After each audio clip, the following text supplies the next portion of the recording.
Hello, everyone. Hello and welcome to our webinar series. My name is Jennifer Troyan, and I am the Director of National Sales and Marketing here at Welcome Wagon. I've been with the company for about 13 years and have had the great fortune to be a part of a company and work with some exceptional people. With me today is our guest speaker, who happens to be president of Welcome Wagon, Maria de la Salas, who will be sharing with us her experience dealing with the pandemic as a business leader. Welcome, Maria. Thank you, Jen. It's great to have you. Today's topic is on how small businesses can have success during COVID. I'd like to start out with a quote. Change is inevitable. Growth is optional. This is from John C. Maxwell, and it sums up our conversation today. We want to share with you what we have learned, changes we've made to pivot our business, and info that some of the thousands of clients have shared with us. We will share the opportunities we pursued to remain relevant through this economic and market change. Right now, we're hearing of high rent rates and inflation, and people wonder if people will still be moving. Does it make sense to do marketing now? The short answer is yes. And the fact is that it is even more relevant today to market your business in today's marketplace. You have to do a lot more to get someone's attention, more than ever these days. We're dealing with many things that we have not had to deal with all at once, right? Staff shortages, supply chain issues, illness, rising costs of everything, and the list goes on. People are stressed and distracted. What does that mean for business owners? Just that you have more work to do to get a potential client's attention. For us, we see it as a prime opportunity to thrive. So let's talk about that. How do you do that? It starts with fulfilling a general need in the marketplace. You would not have started what you are doing without this insight, because whatever your business is, people need you. So a little about us. Welcome Wagon was founded in 1928 during the Great Depression by a gentleman named Thomas Briggs. This is our 94th year in business, and we have created a legacy. Pretty soon, we will be considered a centenarian. A centenarian is a person who has reached the age of 100 years. Because life expectancies worldwide are below 100 years, the term is invariably associated with longevity. You get to see a lot in 100 years, and we've been through the best and worst of times, housing market issues, stock market crashes, wars, protests, times of great prosperity, and now a global pandemic, which has been so difficult for us all. We all experienced COVID in a different way.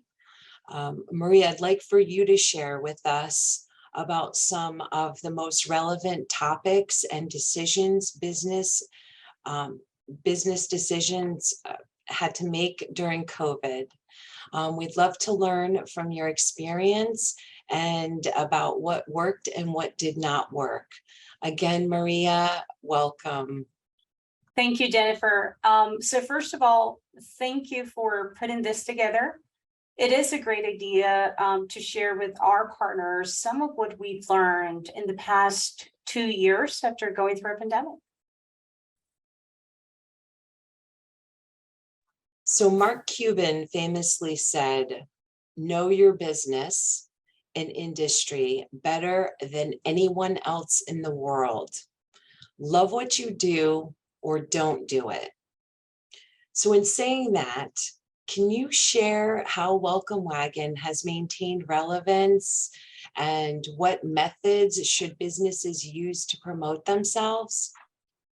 Yes, Welcome Wagon's purpose has always been associated with assisting new movers through a life-changing experience. Moving to a new house, a new state, a new neighborhood, or a new community may be an exciting experience, but it's also a stressful process that requires many decisions to be made. So our business purpose is to help movers release some of that stress associated to a move by introducing them to business experts and professionals that supports them throughout that journey. So what happened in COVID was very difficult for us all. And our intention was to guide our business partners through innovative ideas and guiding them on new ways to present themselves to those new movers that did not stop transitioning or moving despite the pandemic. Helping people find their way is our mission statement. We believe in it. As we evaluated our possibilities, our challenges, and coping with uncertainty, one thing we knew was that we wanted to continue generating value to our partners. With that in mind, we then increased offers, released new products, increased the number of impressions, and added strategic alliances that helped us and our product remain relevant and remain being the leader in the hyperlocal direct mail and digital for the new movers market. And regarding technology, how did we incorporate it into our processes? And what would your recommendation be for other businesses?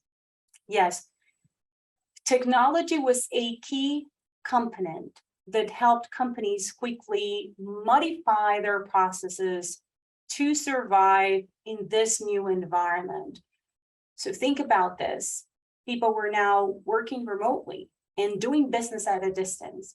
Some of the problems business leaders had to deal with, just to name a few, were having their staff working remotely and making sure employees and teams had all the resources they needed to remain productive.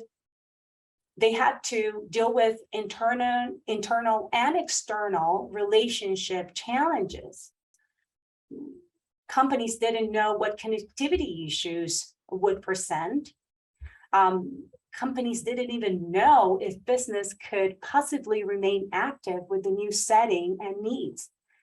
Accessibility to documentation or internal resources needed for business continuity was limited.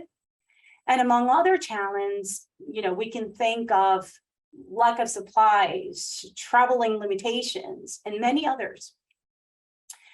Some of the key tools that companies had to implement to solve some of these challenges I just mentioned include communication tools. Companies needed to help their staff remain connected internally and externally. Some examples of these tools are Zoom, RingCentral, Microsoft Teams, amongst others, but also document processing systems needed now to be implemented to allow contractual agreements to be done digitally. An example is DocuSign. Companies now had new delivery or shipping needs. Companies needed new solutions that permitted quick documentation transfer, collateral deliveries, sample deliveries, payments and collection transactions, same-day delivery options and courier options were the hot topic during pandemic. Accounting and finance also had challenges. Systems needed to be implemented to allow those employees to remotely connect and access servers and other company information now. For companies with larger sales structures, virtual tools that allowed conferencing and virtual meetings were key to surviving during COVID. So in essence, technology plus the willingness to adapt across every organizational department represented a key combination that allowed business activities to continue. Using electronic paperwork and implementing tools like DocuSign for contractual purposes was key for many sectors, including banking, consulting, real estate, and marketing. Some companies already implemented these alternatives prior to COVID, and others had to rush into making those tools available to their clients and staff. These changes generated many additional benefits that are still currently perceived. Some of those include cost reduction opportunities, less use of paper, better overall customer experience, and faster and shorter selling cycles that are still currently in place. For the most part, COVID pushed companies to evolve their technology. Well, that was great information, Maria. Thank you. I'd like to get a little personal now and ask you to talk about Welcome Wagon, what we've learned and adjusted to dealing with business operations in a successful way while COVID was happening. Yes, during the early stage of the pandemic, companies, countries, international associations, or even the World Trade Organization could not predict exactly what was next. How long was the pandemic going to last? What would the solution be? Will a medication be created? Will a vaccine be produced? Or even the treatment was unknown. There was a lot of uncertainty and no one was able to accurately predict the outcome. So looking back at how we managed that uncertainty, I must say that it helped having what I call a very powerful tool. And that is a strong company culture that we had been building over time. The essence of our brand and caring deeply about our team and customers was the strongest trigger to our success in adapting to a changing environment and coping with a new reality. Going through such a difficult situation showed us how the people within our team stepped up to manage every obstacle. Our team was guided by a common vision and the reinforcement of our guidance to add value to our customers and business partners. Our recommendation for helping your team see and follow your vision is simply to listen to your employees and clients' needs, fears, and concerns. When implementing technology initiatives, process changes, and strategic decisions, making sure you understand what your team and clients are experiencing is key. So the biggest advice would be make your clients and employees part of the solution and get them involved. Your staff may be an excellent resource. You will find that they have the ideas that make all the difference. Guide them with questions about the challenge you're trying to solve and put together the right questions, addressing the problems and roadblocks that you're facing as a company to find solutions and opportunities. So work together with the people that have a common heart and love for the organization you lead. I love that. No pun intended. So Maria, can you give us an example of a challenge one of our clients were facing? Sure. So two in particular come to mind. During COVID, a lot of people put on hold certain activities. like, for example, going to the dentist. And later in 2020, our dentist partners needed help to intensify their outreach and call patients back to their regular dental control. Some of our clients were having more challenges in the rural areas, some of them in larger cities. So we were able to put together a marketing solution for these clients to help them reactivate dental visits post-COVID. A second story I would like to share is from a client in California. They needed to increase their service demand for one of their locations. They own a carpet cleaning company and they were looking to get new clients and break into this new market that they haven't had much success from yet.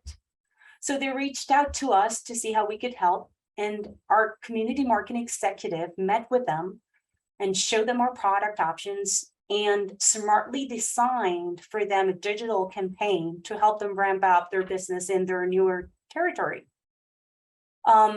They shared with us that once the ad was running, they started getting multiple calls daily. And they're so successful in the new market program today that they volunteered to share their story. And their phones keep ringing. So that's one of my favorite ones. Yeah, that's a good one. I like that one too. Thank you for sharing so much detail about that. So Maria, we know that companies have to buy more leads and prospect much more these days, which increases the cost of getting new customers or new business.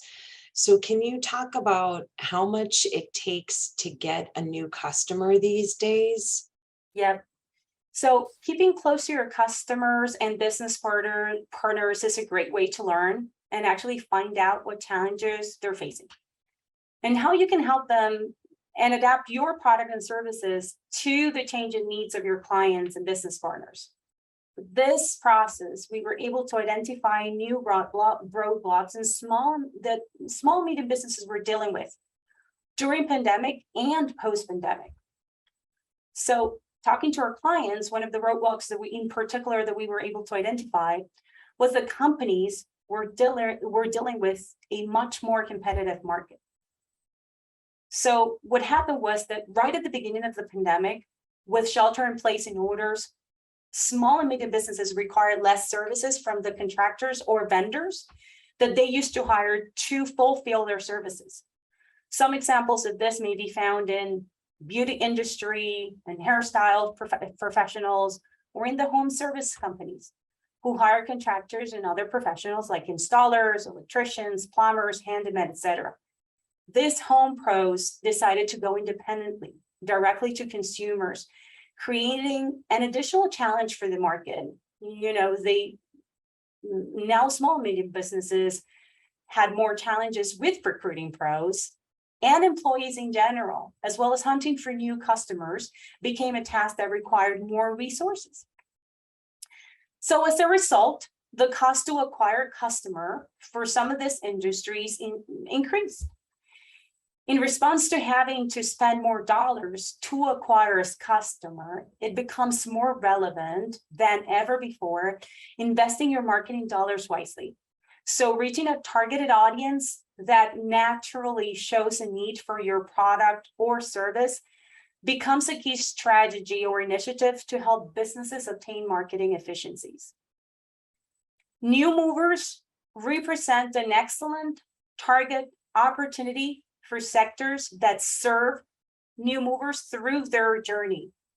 So exploring this audience with the intention of better understanding how families that are moving and that go through these life-changing events respond to an offer, respond to a call to action through multiple channels, digital or print, becomes an even more relevant proposal in today's post-pandemic local economy. Oh, thank you so much, Maria, for your valuable insight. I just know this is going to be helpful for everyone. And we hope this sparks some ideas and we can't wait to see what you do with this information. If you'd like some more information on this topic, we do have a free ebook that you can download to learn more. And we've added it to the chat here, so you can copy it and paste it and download the ebook for free. And if you have questions, you are welcome to email me. We can put my email address in the chat, and it's Jennifer, JENNIFER Troyan, T as in Tom, ROYAN as in Nancy, at welcomewagon.com. Jennifer.Troyan at welcomewagon.com. And I just want to say thank you all for your time today, and I'm going to leave you with this. It is not the strongest of the species that survive, nor the most intelligent, but the one most responsive to change. Charles Darwin said that, and I think it's still really relevant for today. So thank you again for your time, and be well, everyone. Bye. Bye, everybody. Thank you for attending. Thank you.